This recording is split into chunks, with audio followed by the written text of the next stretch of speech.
কেমন ছিল? ও তো 1-1.5 বছর আগে ওর একটু সেন্সলেস মতন হয়ে গেছিল, ওকে নিয়ে ওর ওষুধ খাওয়াতাম আমি।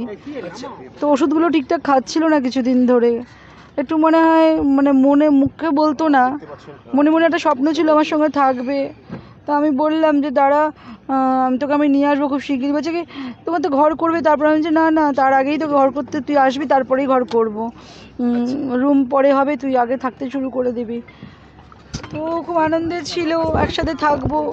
আমিও 2-3 দিন ধরে আমার ঘুম হয়নি, কেন জানি না। আমারও মনে হচ্ছিলো ছেলেটা খাওয়া দাওয়া করছিল না। আমার খুব আমিও খুব টেনশনে ছিলাম যে আমি এখানে রান্নাবান্না করছি, আমার ছেলেটা ওখানে রান্নার লোক এসে ঘুরে চলে যাচ্ছে, কখনো বন্ধুর ফ্ল্যাটে থাকছে, একদিনই বাড়ি বাইরে মানে থাকে না। আপনি দিলীপদার বাড়ি চলে যাওয়ার পর ওর লাইফস্টাইলে কিছু চেঞ্জেস এসেছিল? একটু আপসেট থাকতো, মন খারাপ হয়ে যাচ্ছিল একটুখানি। আমাকে যেটা বুঝতে দেয়নি, কিন্তু আমি বুঝতে পারছিলাম খাওয়া দাওয়া করছিল না, কুক এসে বেল মেরে চলে যাচ্ছে, রান্না করতে পারছে না, ঘুম থেকে উঠেই অফিসে দৌড়চ্ছে, অফিস থেকে হ্যাঁ খেয়ে নেবো, অফিসে গিয়ে কিছু খেয়ে নেবো, হ্যাঁ এটা খেয়েছি ওটা খেয়েছি। আমি বুঝতে পারছিলাম যে খাওয়া দাওয়া ঠিকঠাক হচ্ছে না। আমি না সবে ডিসাইড করেছিলাম যে আমি আজকেই ওনাকে বলবো। কালকে রাতে একটু কথা বলতে চাইছিলাম ওনার সাথে, তো আর দেখলাম যে উনি একটু উনিও বেরিয়েছিলেন।